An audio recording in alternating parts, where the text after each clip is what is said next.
Spui că nimic nu merge niciodată, te întrebi de ce și nu primești răspunsuri. Ei bine, uită-te la tablă. Este o emisiune care te lămurește.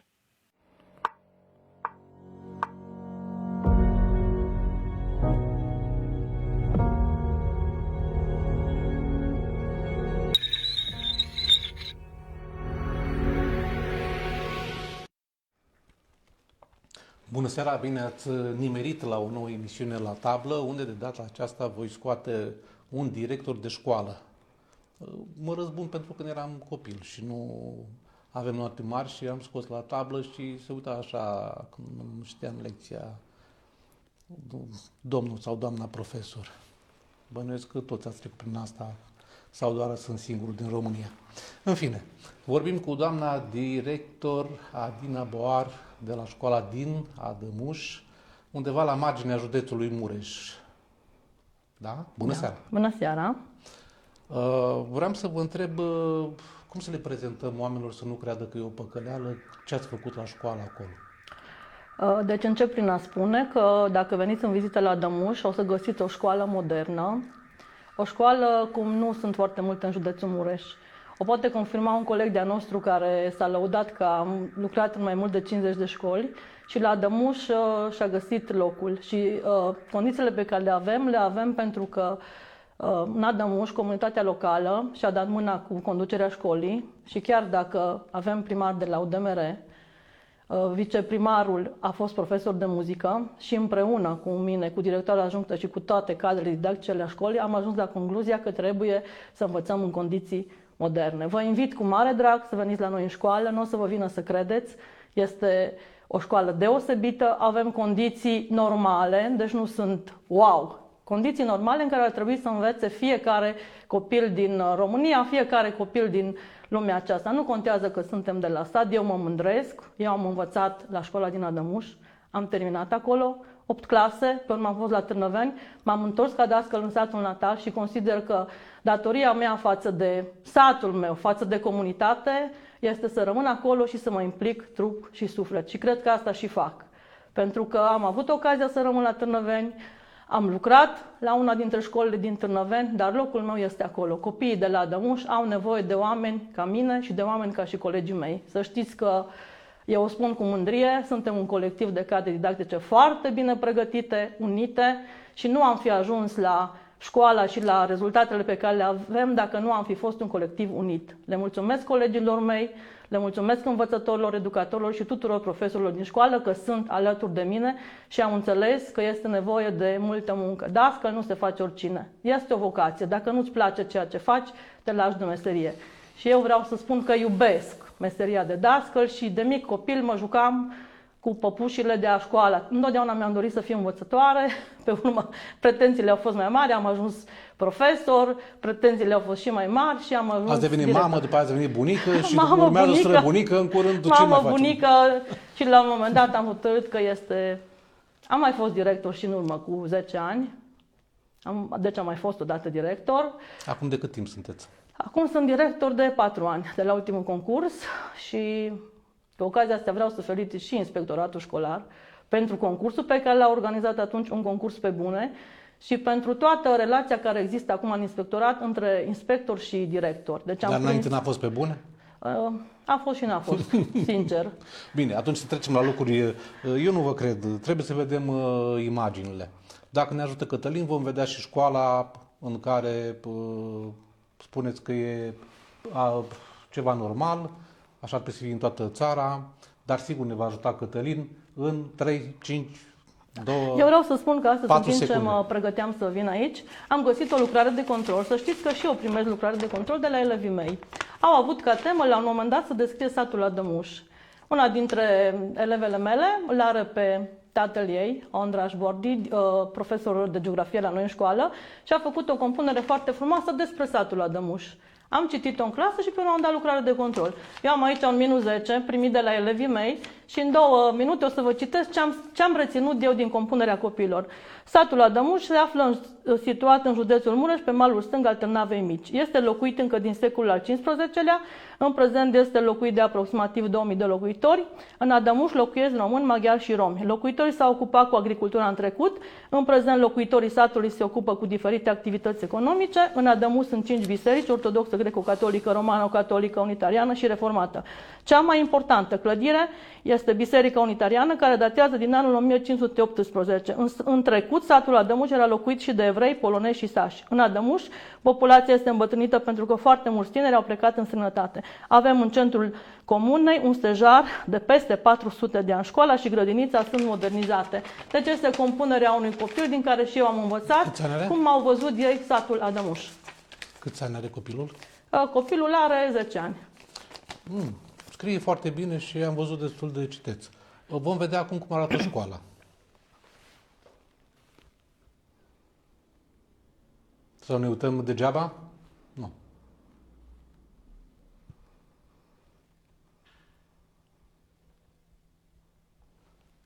Poți să scoți pe doamna director din cadru, dacă vrei, te rog, Cătălin, ca să se vadă mai Aici bine. se vede școala de la Dâmbău. Deci de Adămuș aparține Cornești, Crăiești și Dâmbău. Este școala de la Dâmbău, unde eu predau limba română la secția maghiară. Așa, școala de la Dâmbău. Dar vreau să spun că... Nu-i școala de la Dămuș aici? Aici este școala de la Dâmbău. Așa. Deci la 5 km de satul Adămuș. Aici sunt chiar eu surprinsă la o activitate. Asta e luată de pe YouTube, adică nu e vreun Da, secret. acum este doamna învățătoare de la secția română. Deci este clipul de prezentare al școlii. Deci școala de la Dâmbău s-a reabilitat prin PNRR. Școala de la Adămuș tot așa. Și între timp am accesat și noi un proiect PNRAS. Deci la dumneavoastră la Dămuș nu e așa ca aici? Ba da, imediat o să vedeți.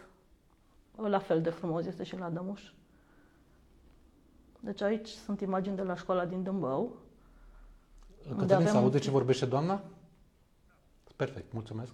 În fiecare sală de clasă avem table inteligente, în fiecare sală de clasă cadrele didactice au laptop, imprimantă, calculator. Aici este școala de la Adămuș. Terminat anul trecut în septembrie, și iar mai jos se vede grădinița de la Adămuș și sus se vede sala de sport. Și spun cu mândrie că am aflat ieri de la domnul primar că este un proiect prin care se dorește să se facă un teren sintetic cu biblioteca școlii Adămuș. Da, de la lansarea revistei, a primului număr al revistei, laboratorul de informatică. Și la Adămuș, în fiecare sală de clasă, avem table inteligente de pe coridorul școlii. Cât a durat refacerea școlii? Aproximativ 1 an de zile. Deci 1 an de zile am funcționat într-o singură clădire, de la 8 la 6, cu toți copiii școlii, și s-au respectat toate termenele. Deci 1 an de zile a durat.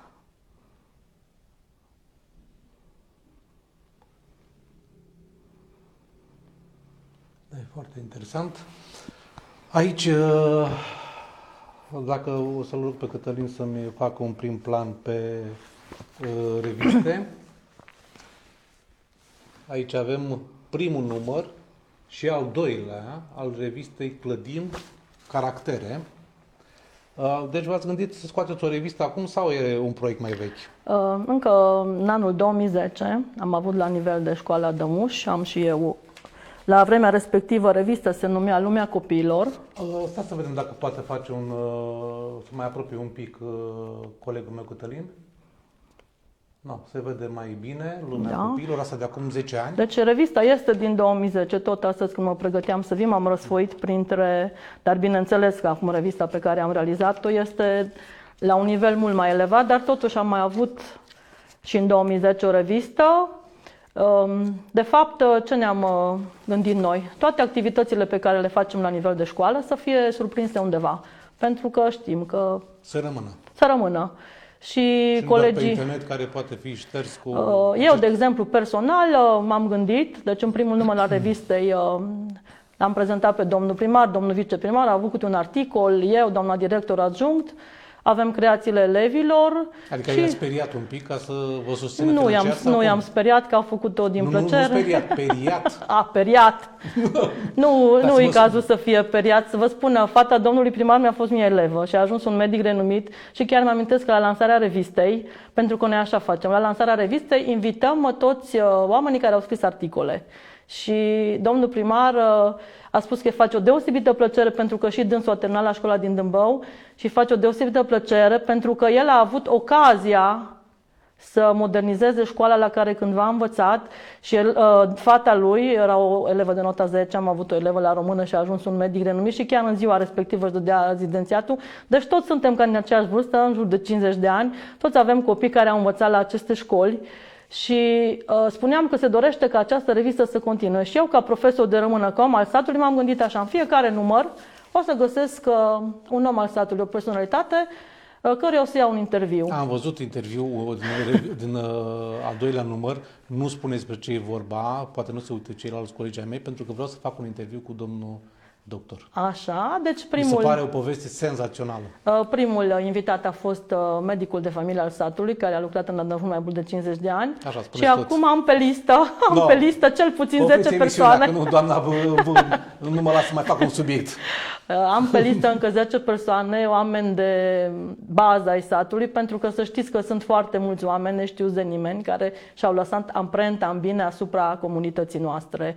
Și deja am mai luat un interviu, pentru că eu nu pierd vremea. Într-o zi când m-am întors acasă, soțul meu fiind se ocupă cu agricultura și la noi în curte era un medic veterinar care de ani de zile are grijă de animalele noastre și a fost foarte încântat. Deci ad hoc, exact așa cum am procedat cu interviul la care sunt astăzi, ca să înțeleagă toată lumea. Am fost sunată vineri seara și eu, care sunt foarte impulsivă, vineri la 6, eram odihnită, m-a sunat domnul Tipi și mi-a spus: te invit la interviu marți. Zic, marți am o zi foarte plină, am curs, am ședință, am ore. Dacă vrei să vii marți, eu deja am vorbit cu șeful meu, deci așa a avut loc interviul cu care l-am avut eu, exact ca și invitația pe care am primit-o aici. Și deja am pentru ad hoc, pentru că eu nu stau să mă gândesc foarte mult. Om de acțiune. Om de acțiune. La un moment dat am intrat și în politică, dar pentru că nu sunt foarte ordonată, pentru că sunt cuprinsă în foarte multe și nu pot să le am chiar toate calitățile. Am lăsat-o baltă, că am zis că este pentru alții și eu mă dedic comunității și atunci, în următoarele numere, o să vorbesc despre foști dascăli ai școlii care au ajuns la vârstă înaintată, despre corul bisericii din Adămuș, despre persoanele care fac parte din acest cor și au în jur de 75-80 de ani, despre oameni simpli care au făcut realizări și atunci bănuiesc că o să găsim... care iau niște premii și... Bineînțeles, deci acesta este... Niște... Da. Deci fiecare activitate pe care noi o facem și facem foarte multe activități, fără lipsă de modestie. Am accesat și proiectul cu PNRAS-ul, cu reducerea abandonului, și având materiale didactice cu ce să confecționezi și cu ce să faci și având bani, că totul se reduce la bani, avem foarte multe activități și dacă o să răsfoiți revistele, o să vedeți. De exemplu, de 15 ianuarie, Ziua Culturii, am avut cel puțin 7-8 activități în diferite locații ale școlii, pentru că și colegele de la grădiniță și doamnele învățătoare. Fiecare cadru didactic se implică în ceea ce facem noi. Avem sărbările de Crăciun, avem sărbări de o Marte, avem de... Pe 15 ianuarie ați putea să trimiteți așa nu știu cum să spune, programul pe care îl faceți acolo, să-l trimit mai departe primarului Șoș, de aici în Târgu Mureș, că poate face și el de 15 martie ceva. Da, să știți că eu am participat și în 15 martie, am fost în Ungaria și am pus o coroană de flori. Nu de 15 martie, pardon, de 15 ianuarie, vreau să spun, Doamne. Să fac activități, dar să știți că acum eu n-am treabă cu politica, 15 martie știu că se întâmplă și acolo e prezent an de an, dar să știți că, de exemplu, la Sfânt Georgiu de Pădure am fost cu copii la un concurs și acolo, datorită nouă cadrelor didactice care predăm la secția maghiară, a avut loc un concurs deosebit. Deci elevi de la secția maghiară au învățat câte 10-15 strofe de Mihai Eminescu. Și am zis că țara noastră nu o să piară și Eminescu va fi veșnic tânăr, pentru că și copiii de la secția maghiară. Eu spun, dacă copiii te iubesc și te implici, pe mine nu mă interesează că e ungur, român sau rom, cum sunt la noi la școală. Cam care, scuzați că întrerup discursul, care e procentul așa legat de minorități? Adică câți români sunt, câți maghiari sunt, câți romi sunt în școală? În Adămuș. La școala la Adămuș, majoritatea sunt romi. Deci undeva la 80% sunt elevi de etnie romă. De aceea și avem limba romanii și profesori de limba romanii. Și ca să vedeți că facem activități, vă invit pe 16 mai, de exemplu, când este concursul internațional Ștefan Fulii. Ștefan Fulii este poetul rom născut în Adămuș.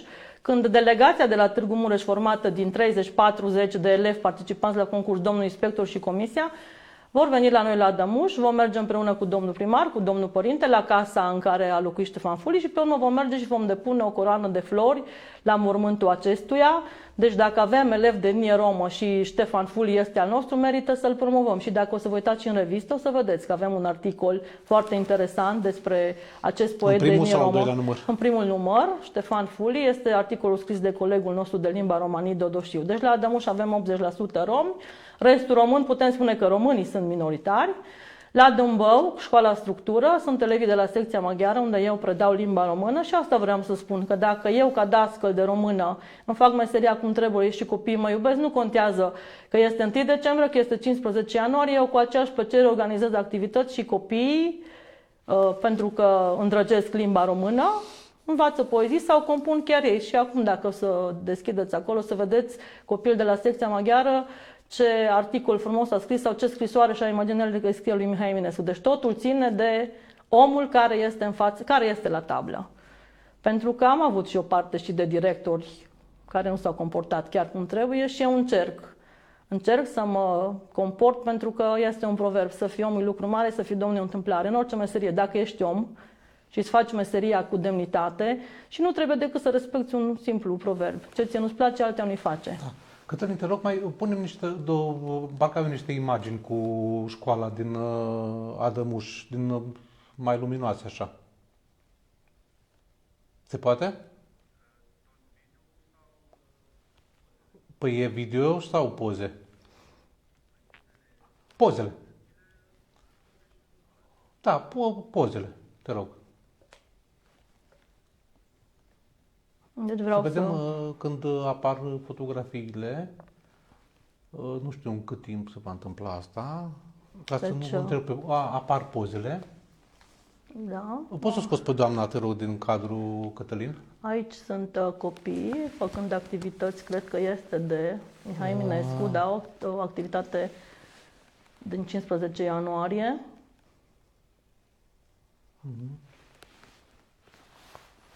Deci, în fiecare sală de clasă, doamnele profesoare de română au făcut un montaj literar-artistic și au realizat câte un panou închinat poetului Mihai Eminescu. Aici este de la o altă activitate. Nu-mi dau seama încă despre ce era. Probabil o martie, ziua mamei sau...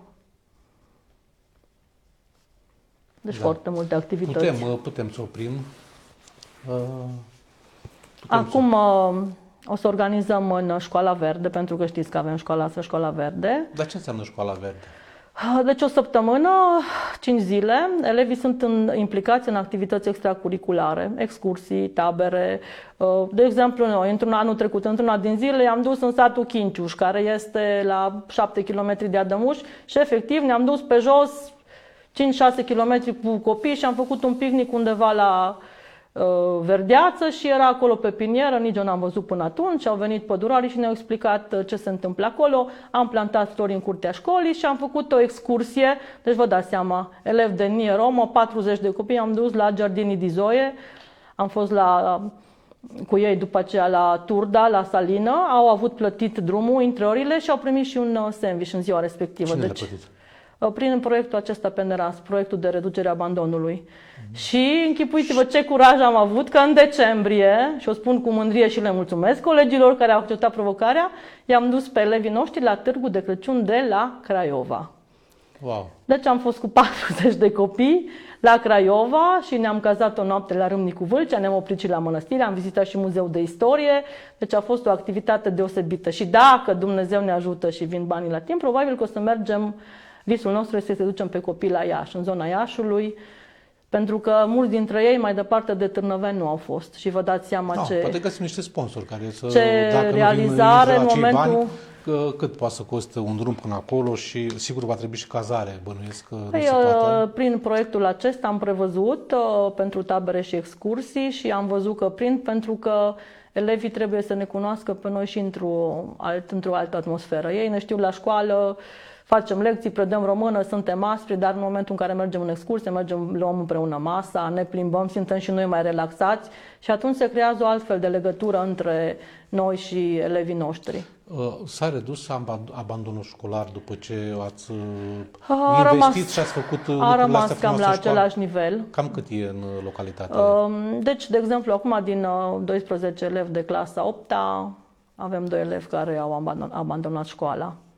Pentru că au plecat din localitate și una dintre fete s-a căsătorit. Pentru că la fetele de etnie romă, din păcate, se mai căsătoresc și în clasa 7-8-a. La secția maghiară au terminat 100%, dar odată, așa, la 3-4 ani, mai avem câte o elevă care se căsătorește mai repede și o pierdem pe drum. Dar tot ceea ce am făcut și facem noi pentru ei ne ajută să ne apropiem. Dar să nu credeți că este ușor. Nu este ușor. Într-o școală în care avem zilnic 150 de copii. Nu e ușor să te apropii de copilul tău, dar rămite de copii. Deci nu este ușor și vreau să spun că la noi nu există profesor de serviciu. Toți învățătorii și toți profesorii în pauză, în frunte cu mine, stăm în pauză între elevi și avem grijă de ei. Pentru că sunt foarte mulți. Știți că la școlile de la sate nu există paznic, nu există asistent medical, nu există bibliotecar, nu există informatician și atunci director ajung și cadrele didactice și suntem de toate. Deci noi suplinim posturile pe care nu le primim și nu le avem din lipsă de bani, pentru că la sate în foarte multe sate nu există asemenea posturi. Puteți face așa un calcul aproximativ cam câți bani ați reușit să adunați în 4 ani de mandat ca director? Câți bani am adunat eu personal? Nu ați adunat de la copii, de fonduri europene, fonduri de astea, prin tot felul de granturi și așa mai departe. A costat ceva, mă gândesc, de exemplu, deci, eu vă spun, cele mai mari fonduri au fost făcute de investiții de către primărie. Deci noi, personal, școala nu avem numai PNRAS-ul. Felicitări domnului primar de la UDMR, cum se numește? Tibi Micloș. Deci eu mi-am notat aici așa în mare. Deci prin PNR... Uite, se mai poate și cu primari UDMR, oameni buni, n-am nimic cu UDMR-ul. Am ceva cu oameni care nu sunt gospodari. Deci, de exemplu, la PNRR-ul, este Planul Național de Redresare și Reziliență, la școala Dâmbău s-au cheltuit, acum eu zic în banii vechi, peste 50 de miliarde de lei. La școala Dămuș aproape 80 de miliarde de lei, la școala Crești aproape 30 de miliarde vechi. Și acum spun cu mândrie că tot datorită oamenilor competenți de la primărie, și Alin Megheșan este unul dintre ei care se ocupă de fonduri europene, s-a depus și pentru școala și grădinița din Cornești, prin programul Renovare și Reabilitare. Și am văzut eu personal mail-ul pe care l-au primit, că săptămâna aceasta, miercuri, o să vină cineva de la Comandamentul European pentru anul financiar 2026-2027 prin programul Biroul SUA de cooperare în domeniul apărării, în programul de asistență umanitară. Deci primăria este principala vinovată, așa între ghilimele, de majoritatea acțiunilor care s-au desfășurat și prin CNI, Compania Națională de Investiții, se va face la Adămuș o sală de sport cu tribune, la școala de la Adămuș. Astea mi le-am notat pentru că erau sume mari și nu am vrut să greșesc. Deci principalii bani sunt aduși prin fonduri europene și să știți că și copiii care mai plecau spre Târnăveni sau pentru că suntem foarte aproape de Târnăveni, au început să-și lase copiii la noi la școală pentru că au văzut că și noi dăm dovadă de seriozitate și primăria, o spun sincer, sunt copii care nu au acasă condițiile pe care le au la noi la școală.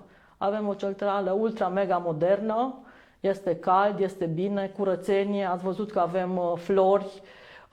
Când se face curtea, eu am promovat un pic emisiunea și am făcut o captură pe un film cu Hora Unirii și am văzut acolo în curte, e Petriș. Oricum e bine față de ce... Dar gândiți-vă, deci nu știu cum vă imaginați, deci acolo unde ați văzut dumneavoastră că e Petriș, un an de zile, curtea școlii a fost doar acel spațiu. Deci în școala care înainte ziceam școala veche, am avut terminate 4 săli de clasă, copiii mici au funcționat de la 8 la 11 și noi cu cei de după masa 80 de copii de la 11 până la 6 după masa. Deci am fost niște eroi un an de zile, eu împreună cu colegii mei. Pentru că am reușit să nu pățim niciun incident. În ultima zi de școală o fetiță și-a spart capul, nu foarte tare, deci nu ne-am dus la urgență sau undeva. Dar n-am avut curtea școlii, dar a meritat. Și tot timpul le-am spus la colegi, pentru că știți cum e și acasă când zugrăvești, toată lumea e nemulțumit. Le-am zis, dragi colegi, aveți răbdare. Nimeni nu credea că într-un an de zile o să ne mutăm în școala cea nouă. Zic, aveți răbdare că și acasă când zugrăvești, e dezordine și trebuie să avem răbdare. Bine că se face. Și ceea ce s-a făcut foarte bine. Deci noi acum, eu nu credeam, și eu am început... școli, când o faceți? Urmează. Nu vă pot zice exact un termen exact, dar acum așteptând banii pentru tribună și pentru terenul de sport, se va face curtea școlii după ce se reușește și asta, ca să se vadă ce investiție, ce se face. I-am propus domnului primar să termine până la sfârșitul anului, pentru că avem niște copii foarte buni dansatori, pentru că știți că elevii de etnie romă dansează foarte bine. Și cântă bine. Și cântă foarte bine și vrem să facem, deci eu personal vreau să fac cu ei un dans țigănesc și nu prea avem unde în afară de sala de sport. Deci până se termină curtea școlii, de exemplu sărbarea de Crăciun și festivitatea, am făcut-o în sala de sport care este foarte modernă și ea este încălzită. Și la sărbarea de Crăciun, toți cei 80 de copii din ciclu primar, și acolo se vede și o imagine, toți au fost îmbrăcați în același echipament, cu căciuliță de moș, deci a fost o activitate deosebită. Găsim soluții. Până se termină curtea școlii, facem în sala de sport. Când avem o acțiune mai mare, chiar la intrarea în școală este asfaltat și careuri sau ce mai avem, acum nu se pot face toate într-o zi.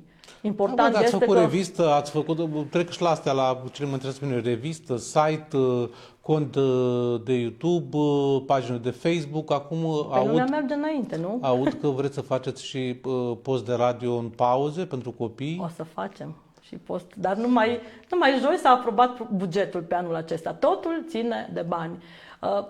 Cu această ocazie vreau să-i mulțumesc și colegului de religie, Ovidiu Mita, pentru că el este omul în jurul căreia noi ne-am unit și am reușit să facem. Deci noi aveam planul pentru revistă, dar știți că orice activitate extra implică foarte mult timp. Deci eu, ca să fac articolul respectiv, m-am dus de 2 ori la medic, pe urmă trebuia scris la calculator, trimis la Ovidiu, Ovidiu s-a ocupat de redactare și așa mai departe. Și dacă vă uitați acolo, suntem în jur de 17 colegi, deci din totalul de 37, jumătate plus 1 se implică și în revista școlii. Eu deja am articolul pentru următorul număr, așa ne-am propus să fie din 3 în 3 luni. Și sigur vom găsi subiecte pentru că și la copii prinde. De ce? Pentru că noi din 3 în 3 luni ne adunăm 2 ore în biblioteca școlii și elevii care au scris articole sau poezii sau au fost la diferite concursuri premiați au parte așa de o zi de lectură, de 2 ore de lectură în biblioteca școlii. La un ceai, la o plăcintă făcută de bunicile sau mămicile din Crăiești și cu această ocazie vreau să-i mulțumesc și la doamna Irenche din Crăiești că ne sponsorizează de fiecare dată cu plăcinte sau gogoși sau ce-i cerem și pentru un copil să-l scoți din anonimat contează.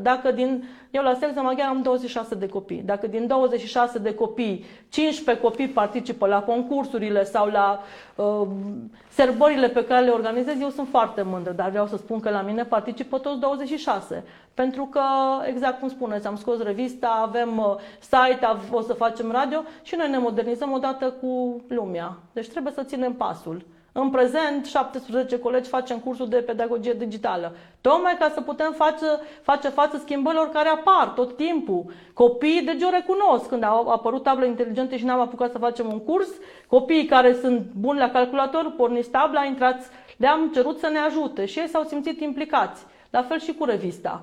Doamna, dar dacă îi scriu și pe mine m-a invitat și eu, da, o să fii și tu invitat, îți apare numele scris în revistă și este onoare și pentru ei. Trebuie să valorificăm fiecare copil. Dacă din 26, 6 sunt buni, cu cei 6 mergem înainte. Nu ne oprim. Și asta este, de fapt, care asta este mare menirea plan? noastră. Ce moșteniri vreți să lăsați în afară de o școală refăcut, teren de sport și așa mai departe? Că veți apropia peste vreo 30-40 de ani de pensie, nu? Din păcate sunt mai puțin de atâția ani până la pensie. Nu se știe, poate nu vreți să abandonați lupta la 80 de ani, vă luptați cu cârja. Știți cum se spune, cea mai mare satisfacție a unui dascăl este în momentul când te întâlnești cu un fost elev să zic că am făcut română cu doamna Boar. Și vă zic așa o întâmplare, apropo de elevii romi care au un suflet mare. La noi, în Adămuș, este, la ieșirea din localitate, unde locuiesc foarte mulți elevi de etnie romă, se numește Pe Podei, pentru că sunt acolo cortorați cu rochi și într-o zi mi-era stricată mașina, mă duc de la școală în Târnăveni cu autobuzul și la bancă mă întâlnesc cu un fost elev de-al meu, de etnie romă, de Pe Podei, Petre. Care v-a pus portofelul înapoi în buzunar după ce v-a recunoscut. Doamna directoare zice, nu luați în serios. Știi că eu șofer pe Franța datorită ție? Doamna de la bancă a rămas tablou. Mai știi dumneata cât ai tras de mine? Și mi-am amintit, era o clasă cu 7 elevi și am tot zis, hai mă copile că nu se știe. Ce dacă nu erai dumneata, eu nu eram șofer pe Franța. Și m-am dus acasă din Târnăveni până acasă cu mașina lui ultra mega modernă. Și pentru mine a fost o satisfacție, îmi zice soțul, cu cine ai venit cu mașina? Cu un fost elev, care mi-a zis că este șofer pe Franța datorită mie. Și o altă întâmplare cu un alt elev, tot de etnie romă, tot de Pe Podei, cred că Adelin îl chema. Ne-am întâlnit în centrul satului și au intrat el la magazin și mi-au cumpărat o plasă de mere, o cafea și o ciocolată. Tot eram pe jos că vreau să fac mișcare. Și am primit-o cu drag, deci nu am luat-o ca mită. Doamna, știi cât ai tras dumneata de mine să am 8 clase și să știi că am terminat și liceul. Asta este menirea noastră de dascăl. Să-i facem pe toți elevii, pentru că în momentul în care sunt la școală, nu sunt în altă parte. Și ei acum acum nu realizează. Și multe, deci vă dați seama că dacă am 50 de ani și lucrez de la 20 în atâția ani de zile, s-au adunat foarte multe amintiri. Am un iar fost elev care era să rămână corigent și acum este elev la liceu în Târnăveni, îmi face cu mâna, se întâlnește, vine, mă pupă, ce mai faci, doamna directoare, mai știi ce prost am fost pe clasa 7 și dumneata m-ai salvat să nu rămâi Dar repetent. aveți un fost elev care a devenit și el dascăl la școală? Avem și elevi, am avut și... Să aveți dumneavoastră un elev care s-a întors la... după aceea? Deci nu s-a întors la noi la Adămuș, dar avem elevi care au terminat liceu. Am fost elevă care este dascăl în Târgu Mureș, Ștefana Mailat, lucrează la una dintre grădinițele renumite din Târgu Mureș și cu drag. Și ne întâlnim și îmi spune, vai, doamna directoare, mai știți? Pentru că am început la Crăiești. Adămușul are satele aparținătoare Adămuș, Cornești, Crăiești, Dâmbău. Din păcate, acum copiii de la Crăiești 5-8 învață la Dâmbău pentru că sunt mai puțini și copiii de la Cornești învață la Adămuș. Deci la Dâmbău avem secția maghiară, la Adămuș avem secția română. Și am lucrat în toate cele 4 școli, deci pot să zic că sunt de acolo. Și în momentul în care am participat la concursul de director, să știți că mi-am asumat... ceva foarte greu, pentru că școala era în reabilitare, n-am avut birou un an de zile, n-am avut decât 4 săli de clasă. Mulți îmi ziceau, ce îți trebuie ție acum direcțiune la vremurile care sunt acum? Pentru că eu fac parte din această comunitate. Locul meu este aici. Eu așa simt. Puteam să plec la Târnăveni, am avut ocazia. Mai luați și vreo 200 de milioane, ca să vorbim în lei vechi, ca dumneavoastră, în plus la salariu, nu? Stați să vă spun. Deci dacă vrei să te faci dascăl, nu te uiți la bani. Da. Deci deci cine are vocație nu se gândește numai la bani. Pentru că sunt și printre noi colegi care vin la 8 fără 10, pleacă la 12 fără 10. Eu aș putea să stau în școală de la 8 la 12 dacă am ceva de făcut pentru copii. Pentru că mi-e drag ceea ce fac. Și dacă iubești meseria pe care o faci, nu te gândești... Numai de la 8 la 12? Așa puțin? Sunt colegi care stau de la 8 la 12, dar noi putem sta cei care îndrăgim meseria de la 8 la 12 seara, dacă e cazul. Așa da. Deci nu se rezumă. Deci nu te faci dascăl pentru bani. Te faci pentru că ai acea chemare sau nu ai. Și cine nu are, să plece din învățământ. Ar fi bine dacă ar avea bunul simț să plece din învățământ. Din păcate, observăm după evaluarea națională sau simularea, nu știu ce a fost acum, da. Notele destul de mici. Și cred că aici nu putem arunca vina pe copii. Știu tot felul de cazuri de dascăl în ghilimele, da? Care își iau concediu. Înainte, cu o lună și jumătate de examen, își iau concediu. După ce că au făcut 2 lecții sau 4 tot an. În toată materia, 2-3 lecții. Dar în fiecare meserie sunt fel de oameni. Aici sunt mulți, cei mai mulți, doamnă, nu sunt profesioniști. Nici ziariști, nici dascăli, nici altceva. Sunt unii care se duc doar pentru bani. Dar ne-am liniștit că nu e cazul. Nu e cazul, da? Care e următorul plan pe care îl aveți? Mai avem nu știu cât timp, o să-mi spună colegul meu Cătălin, cred 10 minute, foarte mult, foarte mult mai avem. 10 minute, în 10 minute puteți să-mi spuneți toate planurile pe următorii 250 de ani. Că știu că vorbiți foarte repede, sunteți volubile, dar care e următorul plan după acel post de radio pe care îl faceți? Terenul de sport cu nocturnă, curtea școlii. O să pună primarul și nocturnul până la urmă. Deci să știți că acum, deci când eu... Care e ținta dumneavoastră asta? Deci la mine am crezut că vă referiți la școală în general. Nu la școală. Că vreau să zic că și să stai liniștiți cei din Cornești și cei din Crești, pentru că și pentru satele respective sunt fonduri și domnul primar a spus așa, Doamne ferește, în caz de război, că tot zice lumea că bate războiul la ușă, dacă școala, grădinița, primăria și căminul sunt puse la punct, avem, Doamne ferește, în caz de ceva și unde să ne refugiem. Deci chiar dacă au rămas copii puțini în satele aparținătoare, și acolo vor avea la fel ca și la Adămuș condiții. Dar eu ce zic, să se termine terenul de sport, se termină curtea școlii. De 4 ani de zile tot vorbesc cu domnul primar să facă și o intrare mai frumoasă, pentru că noi încuiem cu cheia școala, cu o cheie veche, să avem și noi acolo o somnerie și dacă a făcut ceva pandemia bine, a făcut faptul că nu mai intră părinții în școală, pentru că știți cum sunt părinții din ziua de azi. Vor să intre cu mașina până în sala de clasă. Deci copiii sunt aduși până în fața școlii și într-un fel, acum nu folosesc un cuvânt urât, dar trebuie lăsați copiii să se descurce singuri. Deci începând de la clasa 0, copilul trebuie să știe să se îmbrace, să se dezbrace, să scoate lucrurile pe bancă și le spun părinților că nu eu, pentru că în momentul în care am încuiat curtea școlii și am pus articolul care era că nu mai intră părinții în școală, au luat-o personal, că doamna director nu ne mai lasă. Lăsați-ne să ne facem datoria. Noi, dascolii, ne facem datoria fără să intervină nimeni din afară. Părinții se duc la ei la serviciu, asta le și spun și copilor. Un părinte care lucrează la cablaje sau în alte domenii se duce acasă și nu mai are treabă cu serviciu până a doua zi. La noi avem grupuri de WhatsApp cu părinții, grupuri de WhatsApp cu elevii, grupuri de WhatsApp cu inspectoratul, grupuri de WhatsApp cu colegii de la curs. Deci se duce acasă și telefonul într-una sună. Și părinții au impresia că noi suntem tot timpul la dispoziția lor. Aici ar trebui să se lucreze la părinți. Pentru că eu mă duc acasă după ce stau de la 8 la 2, 2 jumate, 3 cu 140 de copii. Păi mai pot să mai răspunzi la toți părinții și la toate provocările care sunt? Pentru că s-a format așa în ultimul timp o tendință. Toată lumea dă vina pe profesor, pe învățământ. Dar tu, ca părinte, ce faci pentru copilul tău? Cei 7 ani de acasă și temele și lecțiile sunt de datoria părinților. Dar noi, cadrele didactice, ce am devenit? Am devenit un fel de ajutor social. Asta este marea mea nemulțumire, pentru că foarte multe hârtii sunt puse în cârca dascălului. Copiii primesc bursă socială de 300 RON pe lună. Da.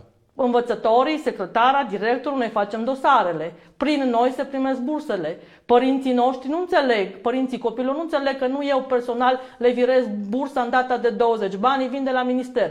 La televizor se aude, banii se iau în data de 20, ministerul îi virează în 21. Încep telefoanele, amenințările, ce ați făcut, ați luat banii. Pentru că avem și copii care trăiesc din banii de bursă. Deci nemulțumirea mea este că nu ne lasă să ne facem datoria de predare, pentru că foarte multe lucruri se pun în cârca dascălului, din păcate. În ultimii ani, mai mult decât în trecut. Acum eu, vă spun, am aproape 30 de ani de învățământ, am trecut prin toate etapele, ne modernizăm odată cu copiii ca să facem față, dar să știți că nu mai este ce a fost, nici școala, nici învățământul. Este greu și oamenii care nu iubesc această meserie și nu sunt sănătoși fizic și psihic, că toată lumea mă întreabă de ce ai nevoie ca să fii director? Păi în primul rând ai nevoie de sănătate fizică și psihică.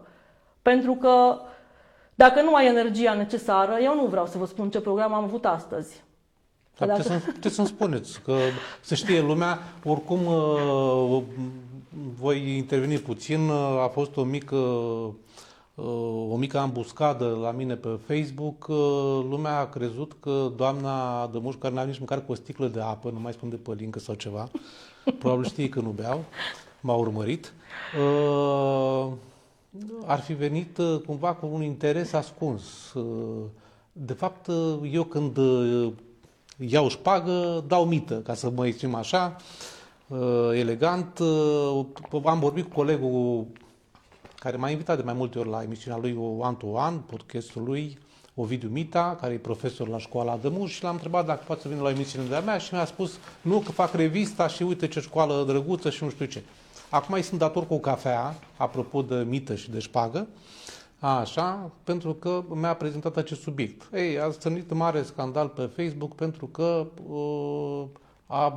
aș avea nu știu ce interes. Interesul meu este să prezint cazuri din ce în ce mai pozitive, pentru că sunt specializat în investigații și lumea vrea să mai vadă și partea plină a paharului, cea colorată. Încerc să fac acest lucru.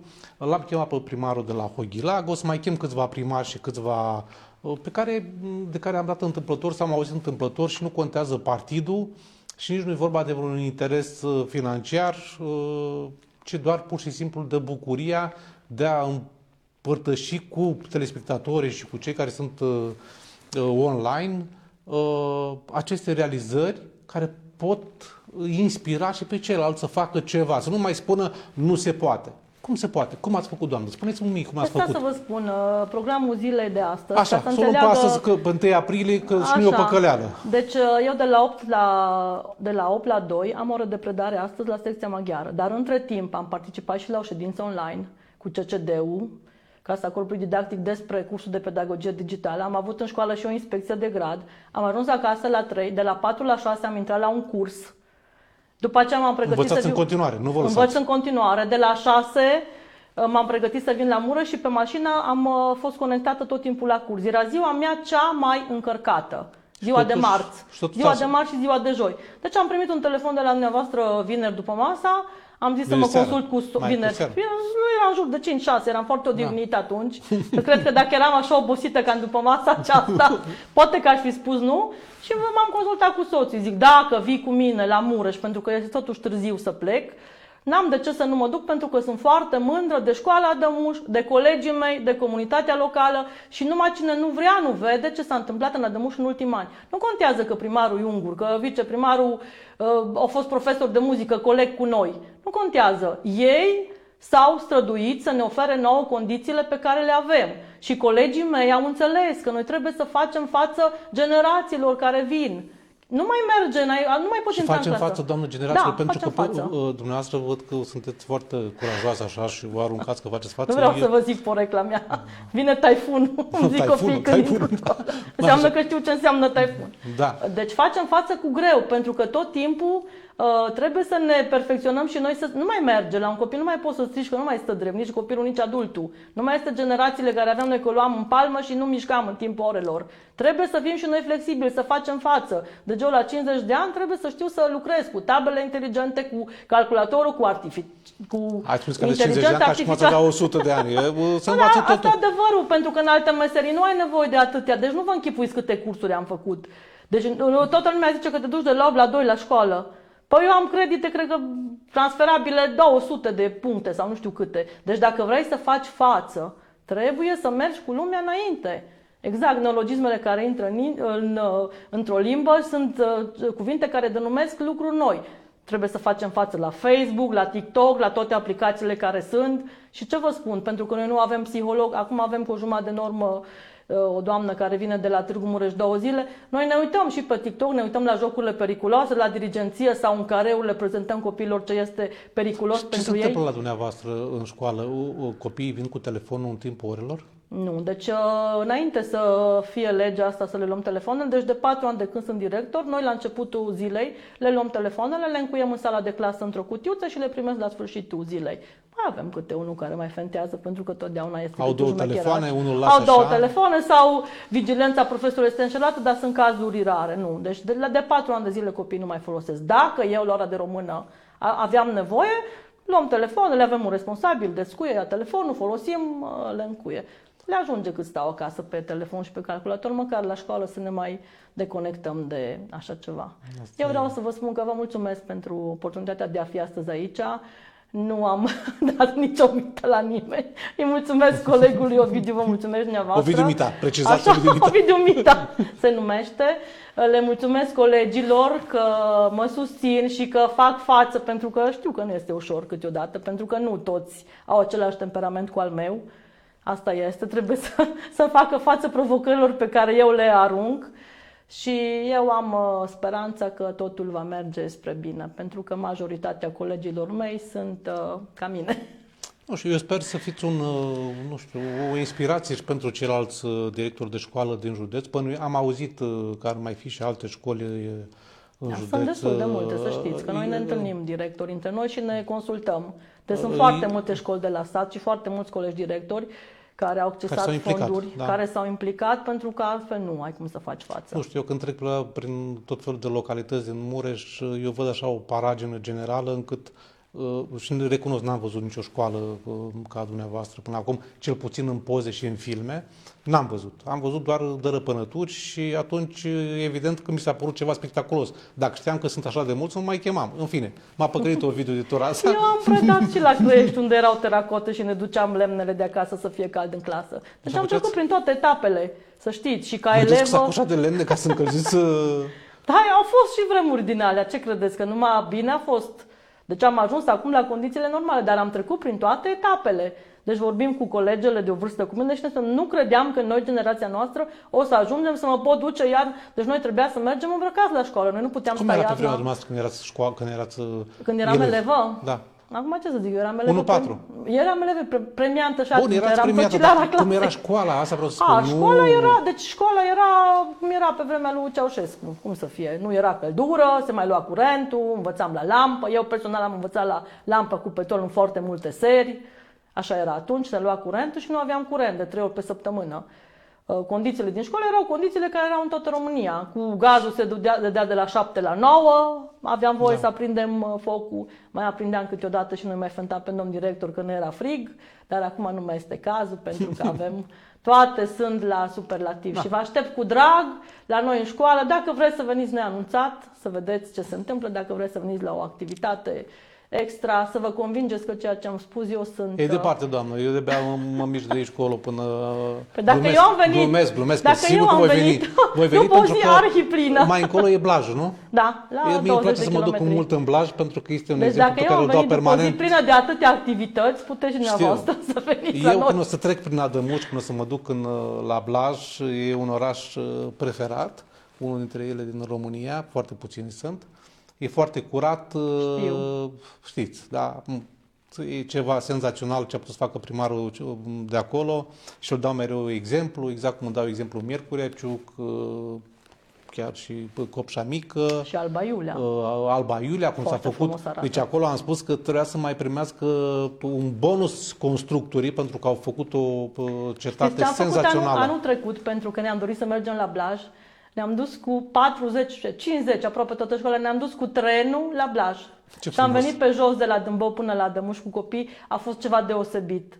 Și conductorul de tren a zis, dați-mi voi să vă fac o poză, că n-am mai avut 50 de oameni în compartiment de foarte mult timp. Deci am făcut-o și pe asta deci pentru se poate merge cu trenul, dar câți ani durează călătoria? Nu mai știu, cred că în jur de o oră jumate, mult am făcut. Deci nu ani, o oră.